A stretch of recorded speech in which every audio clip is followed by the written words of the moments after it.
I'm going to get us started. I'm going to go through and let everybody introduce themselves. We actually have two special guests. The initial invite didn't say anything about a special guest. And once I got one, I was like, why not have a special guest beyond this special guest announcement? And so we have Daniel Burke, our social media, social selling extraordinaire, head of sales, and Matt McGarry, the founder of Grow Letter, here with us today to talk about all things growth and getting your newsletter growing super quickly. I'll start. I'm EJ. I'm the head of growth. So if you're a Beehive user and you get emails from us, if you see our advertising, that's what my team and I do.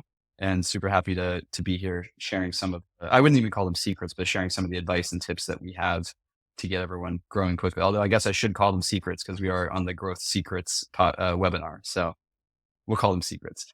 Dan, would you like to introduce yourself next?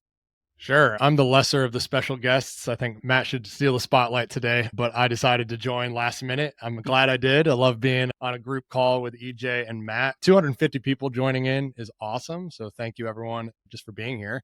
I lead the sales team at Beehive. EJ already introduced myself fairly well, so I won't add in anything to that, but I see a lot of familiar names. Jenny, no idea what the last name is, but I think I know which Jenny that is. A lot of familiar names in here. So hopefully if you're ever in Charleston, I'll grab a coffee or a beer with you. Hell yeah. So happy Yeah, to thanks for talk having me. about some growth secrets. As Take it you away, Matt. explained, EJ, I'm the founder of a marketing agency called Grow Letter. We work exclusively with newsletters, media companies, creators. Some of the biggest newsletters on Beehive, we worked with Milk Road. Started working with them back in January of 2022, back when Beehive was way smaller and different than what it is now. And that's where I first got connected with EJ. I also write a newsletter called Newsletter Operator. And so if you're looking for some resources on that's newsletteroperator.com. But yeah, excited to get into this. Absolutely. Thank you both so much for joining today. Daniel didn't plug it, but he also has several newsletters. You may recognize Mustachepreneur, I think it's called, is his probably most Fatherpreneur, famous Daily one. Mustache. I have one called French Toast. Daily I Mustache. have one called French Toast. That's just a landing page with French Toast all over it. I probably have some subscribers there who are still waiting for French Toast insights. Never have been sent though.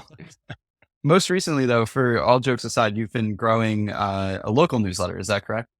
That's right. Yeah. We have a long-term partnership, pretty steady inbound advertising opportunities, now turning on the outbound engine. My wife and I are growing it with a hyper niche audience. So specifically parents in a specific 5 to 10 mile radius of our house. So far, so good. We love it. It's a lot of fun. That's amazing. That's one of the big reasons why I wanted you to join today. Obviously, Matt's worked with we've all worked with some of the biggest newsletters, but Matt's worked hands-on growing the Milk Road, which has been a fantastic success story. So obviously a wide breadth of experiences there. And then Daniel, with you growing the super local newsletter, I didn't want anyone to be able to say that we didn't have all of our bases covered. I love that. All right, let's get into things. I'm going to pull up our deck. I won't be able to see the screen, guys, once I switch tabs over to this deck. So I'll be voiceovering, but if there's something in the chat that we should respond to, just feel free to cut in and just have me hold up. But yeah, so without further ado, welcome to Growth Secrets, how to scale your newsletter quickly with special guest Matt McGarry and Daniel Burke. What we'll be covering today, we're going to lay the ground. We're going to cover what it takes to lay the groundwork for growth, go through some ways you can get some quick wins with social media, viral loops that you can implement to make sure that you are giving the best experience to your users when they sign up and setting yourself up for success. Referral program best practices, partnerships, ads, and other paid methods. And then we're going to finish up with how to optimize landing pages and sign up forms before a Q&A session. So we got a packed agenda. I think we have just about 50 minutes to cover all of it. So it's going to be a lot, but we will be sharing the resources, recording, and the deck after this call. That'll be uploaded to the blog. So if you are a subscriber to the blog and you have our app downloaded, you'll see the in-app notification. Otherwise, just keep an eye out and I'll send the link on how to access that page after this call. We would ask that any questions that you want to ask around something that we're talking about, we save those to the end so that we can go through the content and then answer those questions during the Q&A session. I covered the pre-call survey. So with that, we will jump in.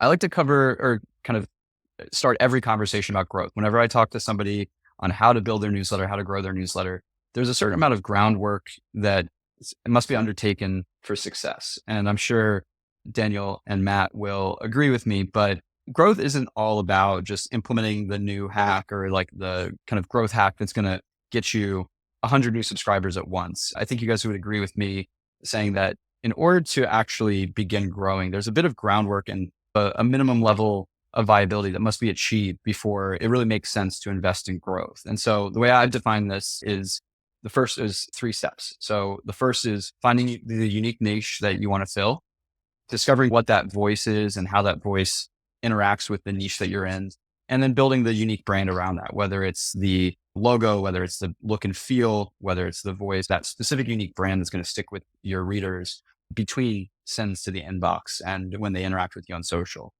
The second step, I would say, is to be publishing consistently. Nobody went from 0 to 100,000 with a single newsletter post. Publishing consistently is the key so that users know what to expect and they know that the time that they're going to spend interacting with your content isn't going to be wasted. They know that if they invest time, they're going to have that time respected and they'll be able to come back. And third is continuously collecting feedback from your best subscribers, the people who are most engaged, so that you can always be adapting your strategy and your approach to not necessarily be reinventing yourself over short intervals, but always refining the product that you're putting out. It's not that different from a startup where you have to figure out that product market fit before you really start to turn on the growth jets. Before we go on, I'd love to hear the perspective of Matt and Daniel on this, because I find this to be, in my mind, one of the most important steps. Product market fit is real for newsletters and media conversation. companies. And I think a lot of people totally skip that part. And they just think, if I know the growth hacks or if I know how to make money, I'm going to be successful. And in this context, we would probably call it content market fit, but it's the same type of thing. What we have found, so we've worked with over 50 or 60 different newsletters now, and it's way easier to grow the ones that have a unique voice, have a unique category, niche, and brand than the ones that are more generic or more copycat ones. I think I don't want to shit on like news media companies that are covering AI, but there's a lot of copycats doing that type of thing.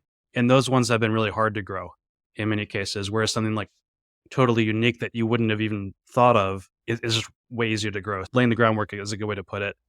And it's hard to give a formula for that. But if you can find the combination of like your unique experiences and insights and what the market actually wants, that's how you find that. And so if you can do that, everything becomes easier. I would say in that vein, a lot of times the start to growth has nothing necessarily really to do with the things that we're going to talk about after this. I've seen that when a newsletter kind of reaches that content market fit, I love that term, I'm going to steal it. When they reach that content market fit, you tend to see them growing organically, steadily. It may not be massive organic growth. It may not be thousands of subscribers per month, but in my experience, you tend to see that feedback from the market and that people are sharing the content on social, people are referring friends, and the market recognizes that fit in a way where if you are publishing and you're not getting that feedback, that signal, it may indicate that you're still in that work in progress phase. Daniel, what have you seen in kind of that regard? Yeah, I think identifying what makes you unique is my first suggestion to most people. People ask all the time, probably all 3 of us every week, what should I write about? I want to start a newsletter, but what should I write about? You should approach it oppositely. What do you want to write about? Start a newsletter about that. And so with our local newsletter, I think we identified this need in the market where people were going to Facebook, they're, going to businesses, going to Instagram pages. What should we do as a, young family in this area? What restaurants should we go to? What activities should we do that are kid friendly? All these different places, but there's no real central location. So when we first started growing our audience, we asked people not to subscribe unless they were part of this very like specific niche. So our onboarding survey built with Beehive said, are you a parent? Do you live in this area? And we have automation set up to effectively ask them to leave if they're not. We're really nice and respectful about it, but we have a 98% audience fit because of that. And so we can charge over $100 CPM because we are an extremely hyper niche. If you're a business that wants to be in front of parents in this area of Charleston, South Carolina, there is nowhere else to find this dense of a demographic that we've acquired. And so I would say, who are you? We're a parent and we live in this place. So it makes us unique and able to speak to this audience really well. And then there was nowhere else or no one else doing it. And so it was a perfect fit. That I was gonna say that could not be a perfect explanation And I of was like going to kind of add, this it's entire slide. It actually is solving like a problem, which such a is something beautiful most media distillation. companies don't do. I'm a parent, I don't know what to do. I have I have a 3-year-old, so I have that same experience and problem. So it's actually a real problem that you're solving with your newsletter, whereas most people maybe can trick themselves into saying they're solving a problem, but they're really not. And if we go back to the Milk Road example, a lot of people don't really think of them as a problem-solving newsletter, but they did because at the time, crypto was really dry and boring and confusing, and they made it funny and understandable. And so that's a great way to break it down. And if you're not sure what that problem is you're solving yet, go back to what EJ said and publish consistently, get feedback, and Totally. eventually you will figure that out. So if you don't have it right now, it's totally okay. 100%. Absolutely. Cool. Moving forward, the first kind of low-hanging fruit, I'd say, when people are growing newsletters is going to social media. I think that we can probably all agree on that. So at this stage, we're talking about newsletters. You've been publishing a bit. You have a very kind of focused voice audience. And so natural extension is to start figuring out how to actually get your newsletter, your content in front of potential interested readers. So going through this, the first step that I always recommend is really understanding where your audience spends their attention. And I love that this is a perfect kind of transition from what Daniel was saying, in that if you have that really tight 98% audience bit of understanding who your audience is, then understanding where your audience spends their attention is not a hard step. It should be actually pretty straightforward. Now, the answer may not be on social media, and that's a different kind of problem that then you have to tackle. But understanding where your audience spends their attention is critical to then figure out where you're going to spend your time getting their attention. And I think Daniel mentioned it. You said their time and attention is split between Facebook and all of these other places, but that these parents are on Facebook and probably maybe using Facebook groups or Instagram groups or something like that. Parents probably not necessarily as much on X, but maybe on TikTok. But just understanding where your audience spends their attention is the first step when you're launching your social media strategy, and understanding where people are digitally native.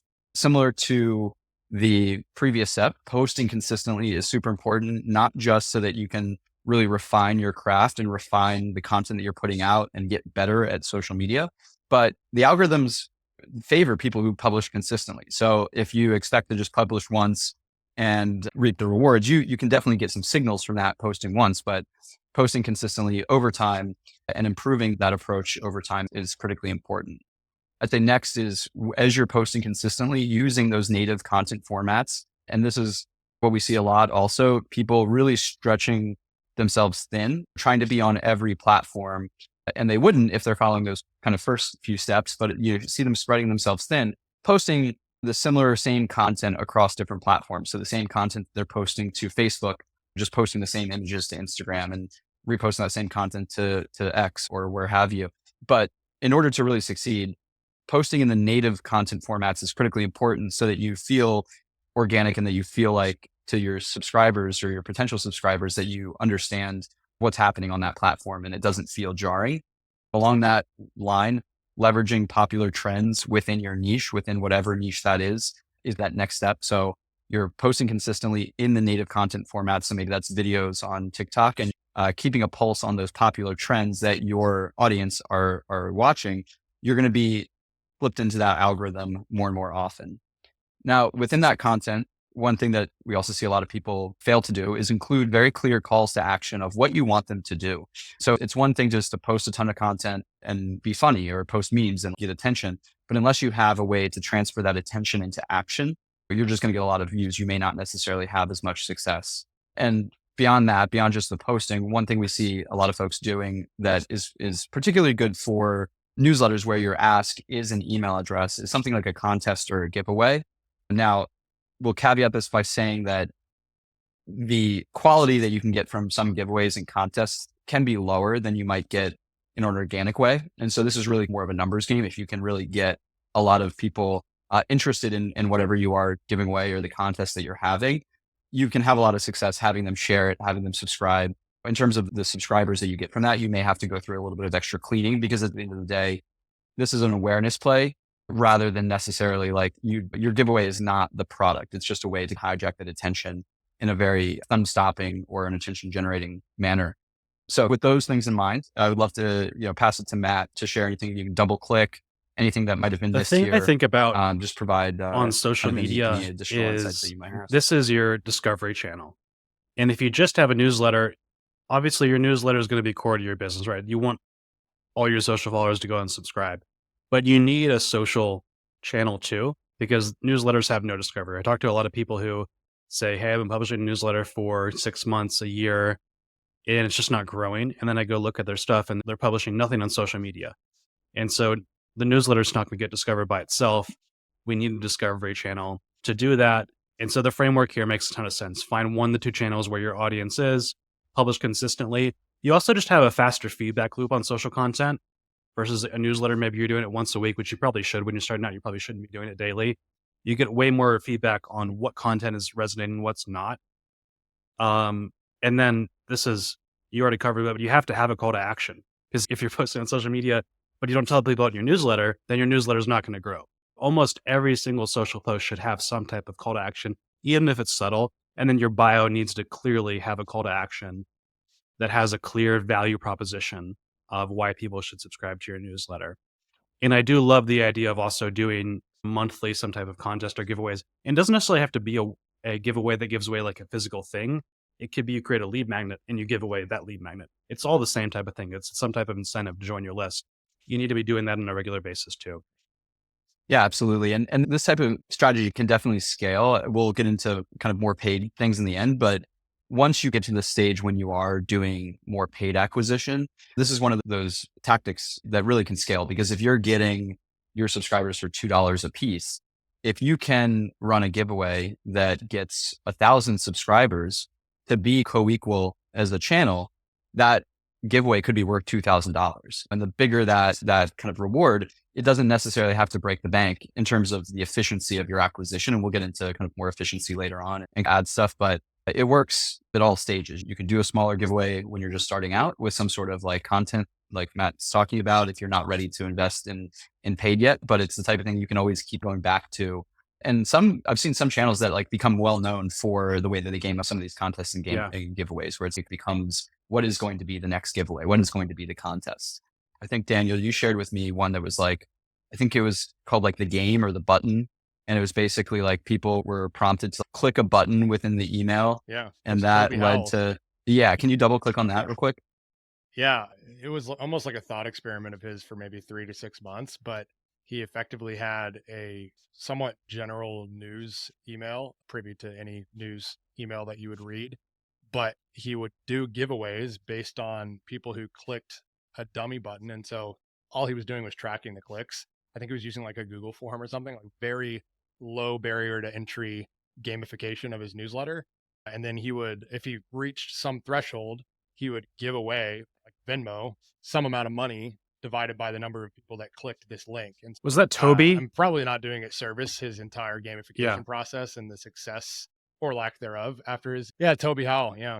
So it was pretty cool. It was a great idea. I think I couldn't tell you why he did or didn't continue down the path, but it was, as far as I know, the only thing of its kind. I haven't seen anyone else. One thing I'll add real quick is if you can do a giveaway there's a lot of direction that brings in the right type of people, that's the way they do it. So let's say Daniel's trying to grow his local newsletter for parents, giving away a gift card to something that's like only for, toddlers or babies, baby gap. I don't even know the stores. That would make sense. Or giving away a gift card or a pass to like a local place that's for kids, like a playground or something like that, a trampoline park. Like that's going to bring the right type of people versus if it's just a laptop that could bring anybody to the newsletter. Yeah. And imagine this, just like along that line, this is one of the things I love about having these conversations, because you just get on some tangents where you start thinking about some cool things. But like on that line of a local coupon, forget even necessarily having to go out and buy one. If you go to some local place, say there's like a local jump around place that's integrally for kids and for parents, you go to them and say, hey, we have a newsletter that's X number of people big, or we're growing this newsletter. We're going to put this on social and we're going to spread it far and wide, regardless of who actually wins. People are going to be seeing this and generating kind of brand awareness for you. I'm going to do that free marketing for you. In return, would you be willing to donate this coupon? We're going to be getting people in front of you. Maybe we'll do a sponsorship where in return for the gift card, we'll shout you out in the newsletter. And in that way, you can actually put some real value without spending any money and have it be something that's going to integrally attract only the right people. And that can be done through social media. That could be done within an email. It could be a reward if we'll get into referrals in a minute, but it could be a referral thing where, you know, the key here is really, like Matt said, dialing in kind of something that is unique to your audience. And that's something that is maybe easier said than done. But if you can find the right thing that only your audience is going to love and that is going to qualify people, that's the holy grail. So moving along, implementing viral loops for growth. And so this is going to be the one it was a little bit the most abstract, but generally just a viral loop is a way to take one user and put them through a process where if they take the actions that you put in front of them, they're going to do your advertising for you. You may get one user and then they're going to bring you two. And then those two users are going to each bring you two. And so obviously finding the right viral loop is not the easiest thing in the world, but once you find it, that's one way that you can really start growing. And the other kind of way I would explain this is you don't necessarily have to loop this into kind of an exponential type of growth, as long as you can be adding value along the chain, that works as well. So when I talk about these viral loops, I'm talking about bringing somebody into a newsletter and not just necessarily getting them to subscribe. You are bringing a newsletter and yes, you're getting the email, but if you can get their email and then you can also have them take 2 or 3 other actions, you're basically getting 4 times the value out of just the single action that you were driving before. So if your ads or your posts or whatnot are running towards sign up, if you can, in that post sign up experience, get them to give you some more information about them, get them to share a tweet that they subscribed, get them to sign up to another one of your newsletters. There's a bunch of things that you can do that basically can compound and improve the value from just that single first action. And so one of the things that I recommend is setting up a very mindfully designed user experience. With Beehive, we make this super, super easy. There's like a subscribe process that users can go through. So they subscribe, you can give them a survey, you can give them recommendations, and some of our paid co-registrations and sponsorships can show up there. You can pass them to a screen that allows them to sign up to other newsletters that you may offer. And then you can also have them go to a custom page. And in some of the newsletters I've set up, I've set up each of those steps. And then at the very end, thank you so much for subscribing. Click here to tweet, click here to share that you've subscribed this, or click here to share with a friend. So if I'm driving users to that subscription, not only have I gotten that user's initial email, I've gotten some key information about them that makes it possible for me to personalize my messages to them, makes it potentially easier for me to understand who users are for use with my content, for use with advertisers and so forth. I've recommended them potentially to other newsletters to create value within the ecosystem. I've maybe made some money if they sign up for a paid co-reg and so forth. You're taking one action and basically multiplying it into a bunch. And as I said, Beehive makes that super, super easy, but you're not tied to Beehive. If you are not on Beehive, there's ways to do this with other platforms, just with different pages. I think we're probably the easiest one in the market.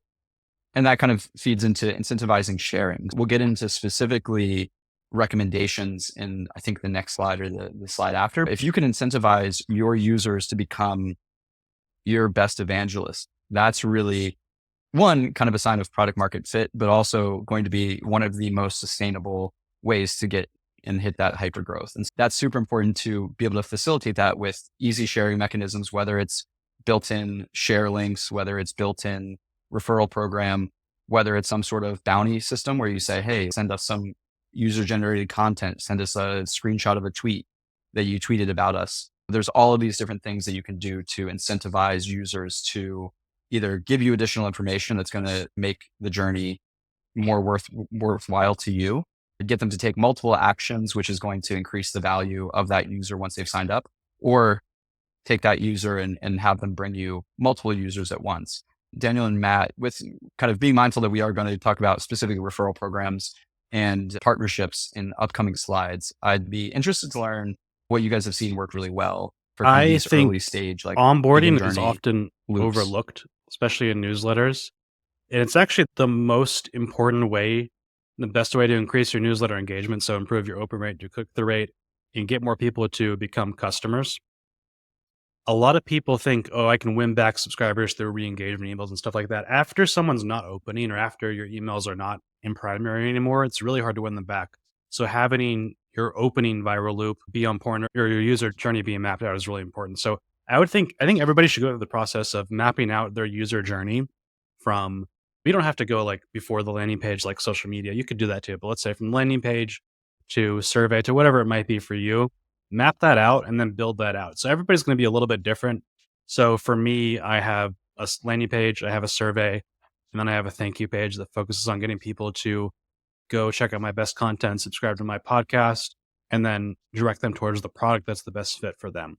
Everybody's different, but it doesn't just end there. Then you have your email sequence. If you can give someone an amazing experience the first 1 to 7 days after they join your list, you're going to be in a great position to monetize that user.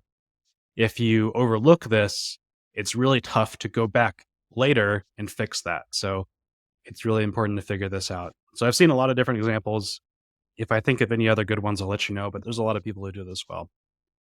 Yeah, I'll add to that. And alongside the last slide we looked at, understanding your subscriber acquisition sources is really important, because the expected behavior of someone you acquire from X, for example, will likely look different than someone you acquired from a Facebook ad.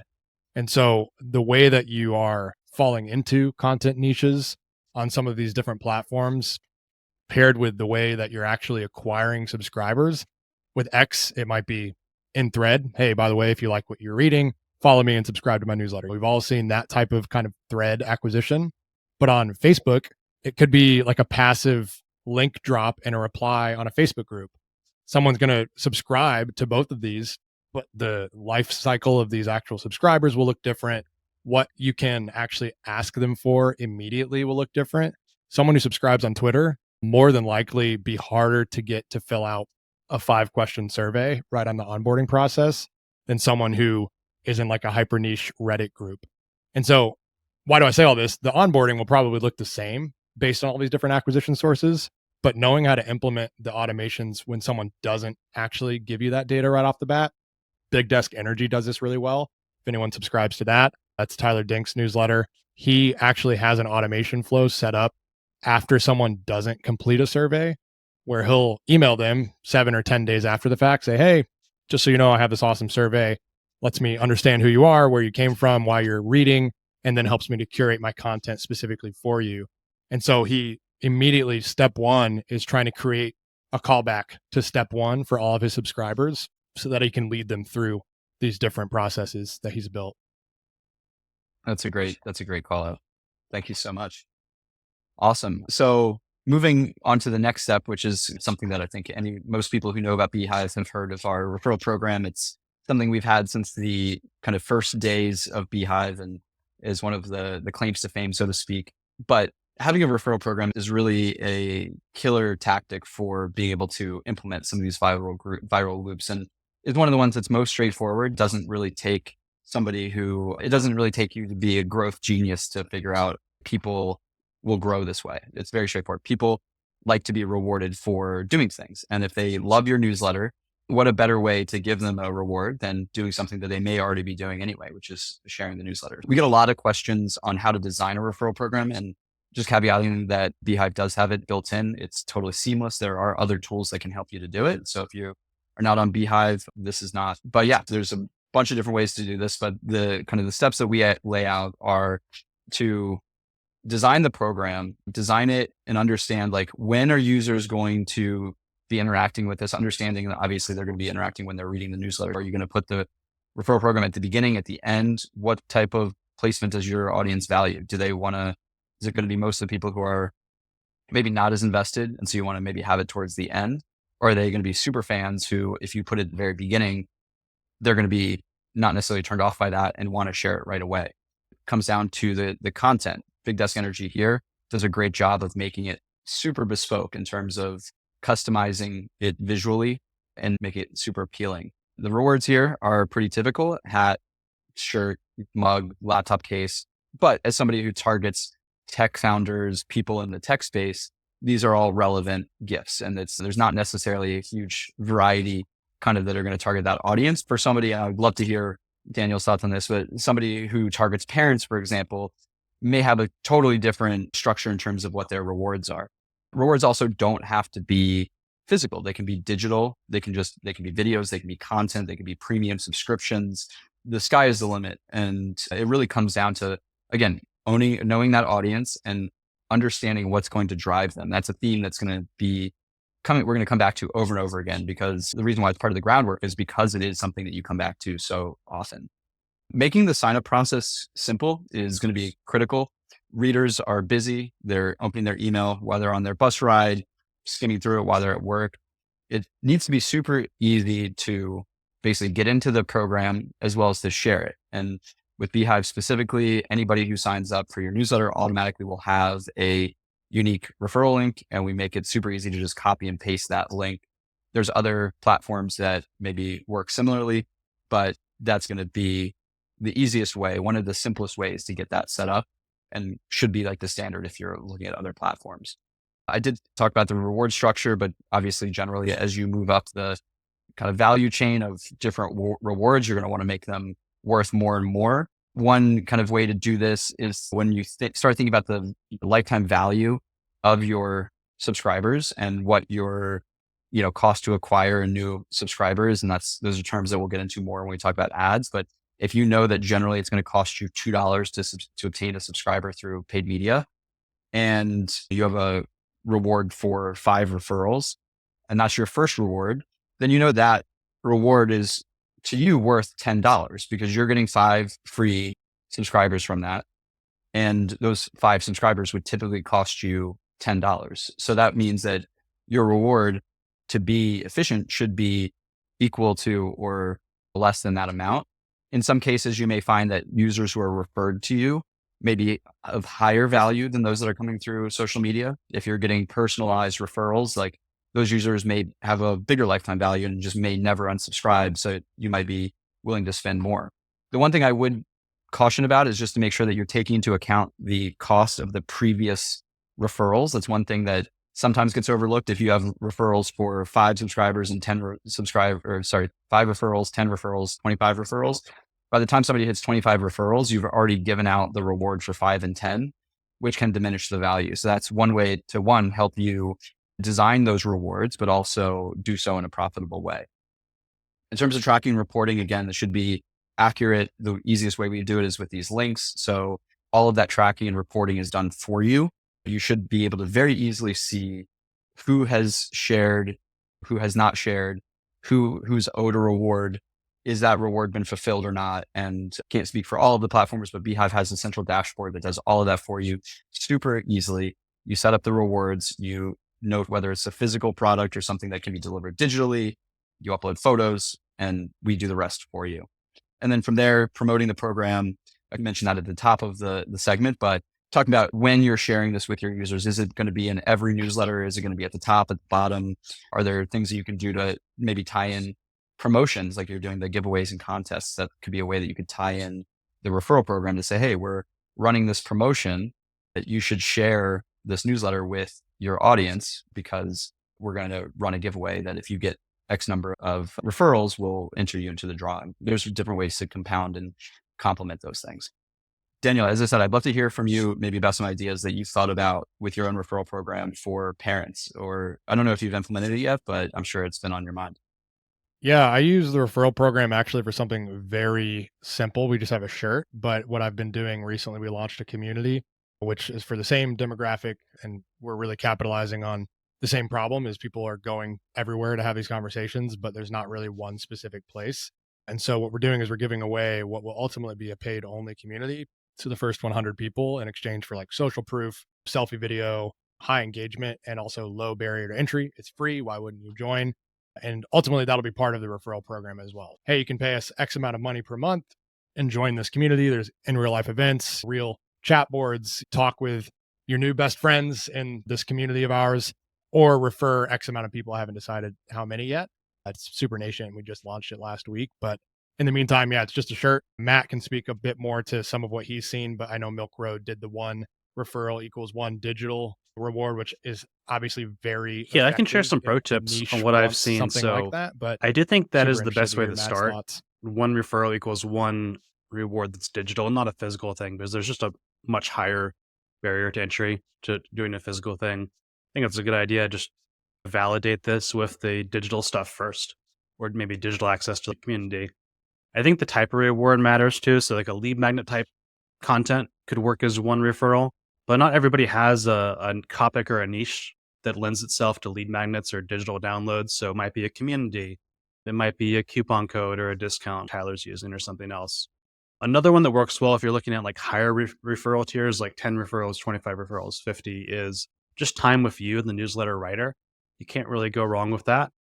And why wouldn't you want to talk to somebody who shares your newsletter with 10 people, 25 people? It's going to give you a lot of value too. And I like plugging this in every newsletter, usually towards the middle or the bottom. And another pro tip, the last thing I'll say is you should have some type of trigger sequence. I don't think we're going to talk about polls in this webinar, but you've probably seen them where it's like, how do you like today's newsletter? 5-star, 3-star, 1-star. Everybody's probably seen those. If someone clicks 5-star, you can set up an automated email with Beehive that says, hey, thanks for saying you love my newsletter. Would you be interested in sharing it with a friend? If so, you get XYZ reward. That works really well because you're hitting them at the right moment. So that's one of the best ways to get referrals is to do those triggers. And then another great way is what EJ said, which is referral giveaways too, which we can talk for an hour about. But anytime you can have that right moment or right incentive, it's going to crush it. That's so smart, and I know that's going to There make you the cut. That's going to be a social little cut up that you'll see coming out of this. So that's perfect. I am going to move a little bit more quickly through the next couple slides so that we can get to time for Q&A. So I would invite people to start dropping things in the chat for Q&A, and Daniel and Matt maybe start curating just a couple questions that we might want to answer. We'll have probably about 6 or 7 minutes to answer those. So moving next, leveraging partnerships and collaborations.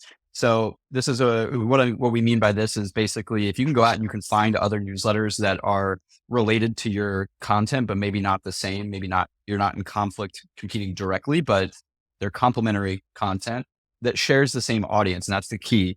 You can work with them to piggyback off each other and to get exposure to that audience in different ways, because they're going to have subscribers that you don't have. You're going to have subscribers that they don't have. But if you share this audience, you can provide value that overlaps and capture more of that overlapping audience. Not that this was something that Milk Road did, but like an example could be if you're a crypto newsletter partnering with something that's more of like a general business newsletter. So it's like users who subscribe to Milk Road might be interested in crypto.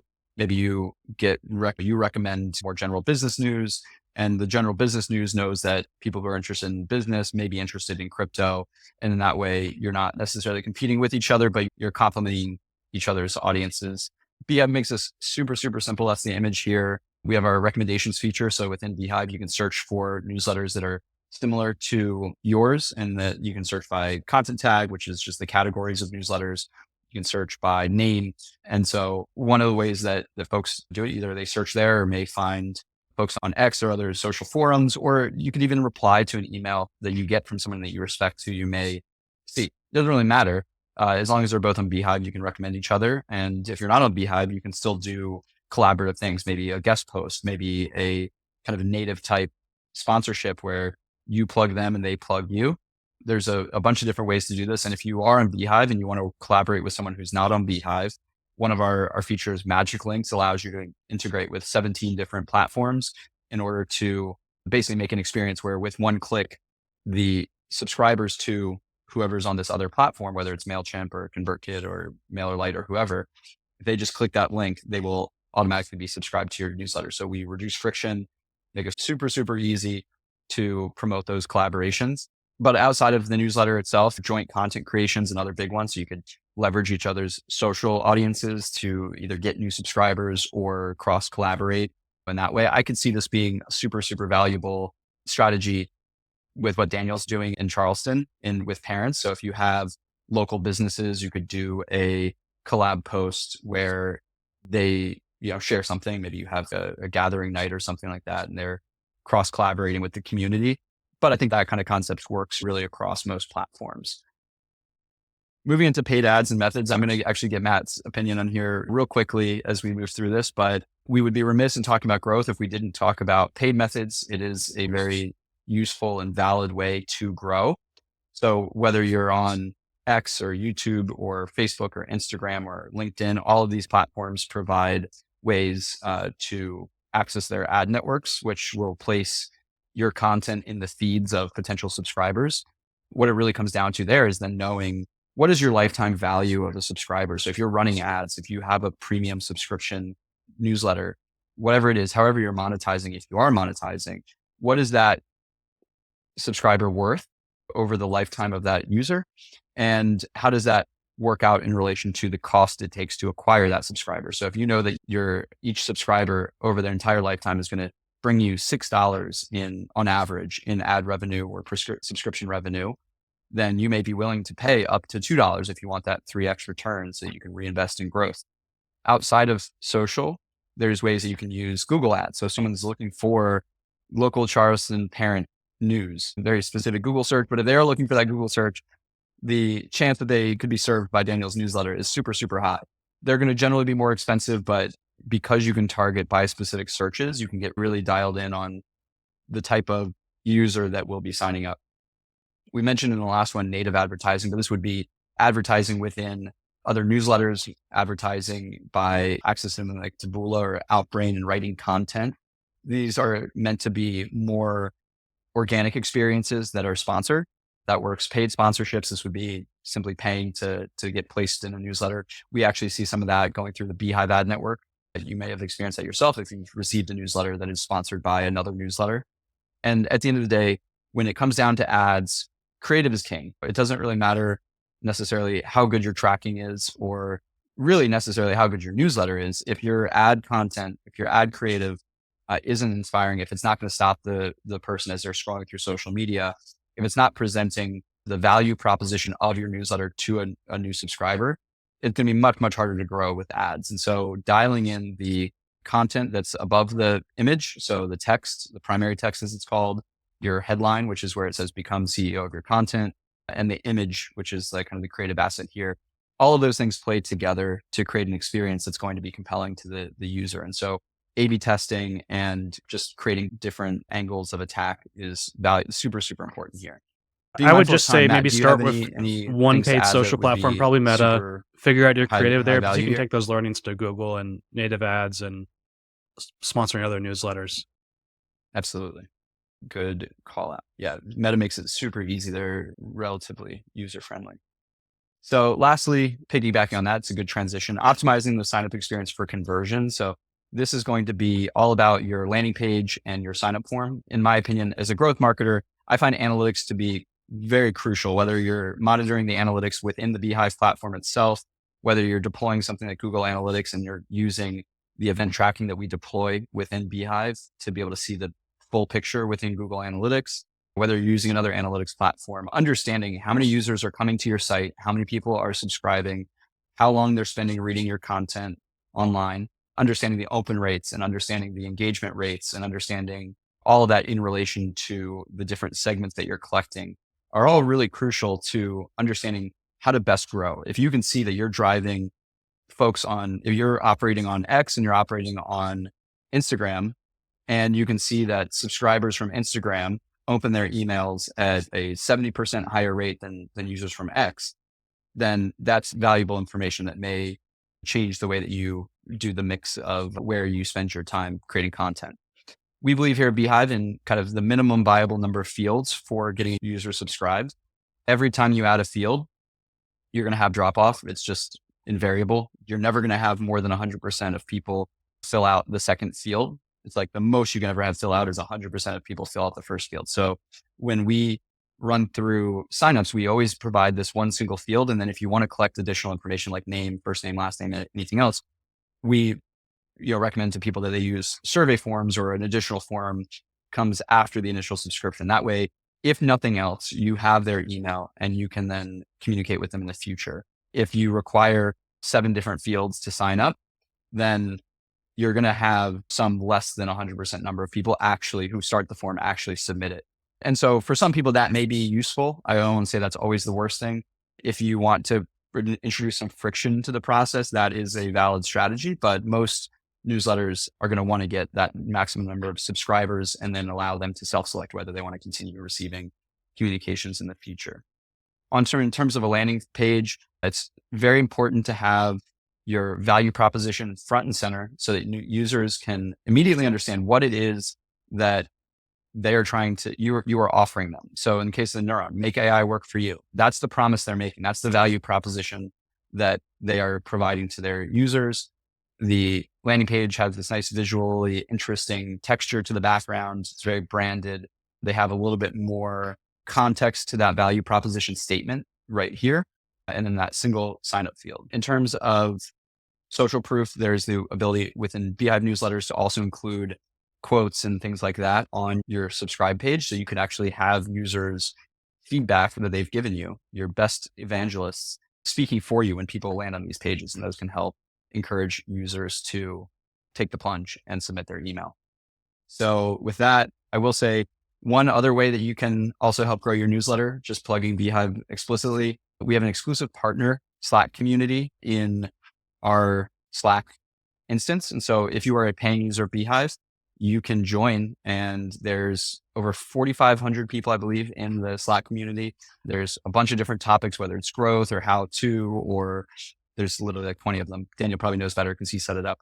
But this exclusive community is only for paying Beehive users. So everybody's active, everyone's publishing, and it's super high value. I know I've said super a lot today, but can't stress how valuable that can be to get feedback, to share ideas, to get new ideas. And so if you're not a paying Beehive user yet, I highly recommend that.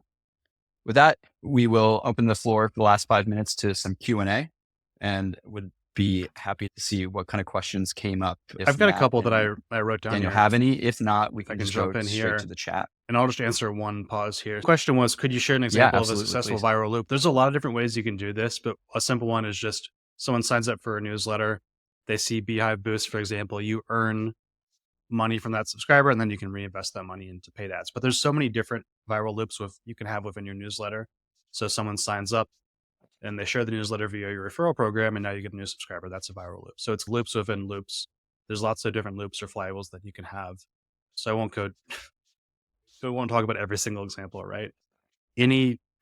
Let's see. One other one I thought was really cool was what is a good way to work or collaborate with direct competitors or people in your niche? And sometimes you may not want to work with them if you're a very direct competitor, but like EJ mentioned, you can do cross recommendations with them, where they recommend your newsletter after sign up and you recommend their newsletter after sign up. Or you can do a cross promotion with a magic link, so someone can subscribe in one click. And those are really powerful. If you're getting signups from another newsletter in your niche, those signups are going to be really high quality. So that's something that if you can find a good partnership, I generally recommend. There's a ton more, so I want to pause and let y'all get to some too, or call out any. I saw one asked a few times, fairly vague, so my answer will also be fairly vague, but it said, what are your thoughts on a paid newsletter? The calculation I come back to every time I think about a paid newsletter is if you can get 2,000 people to pay you $5 a month, you've made $100,000. That's pretty awesome.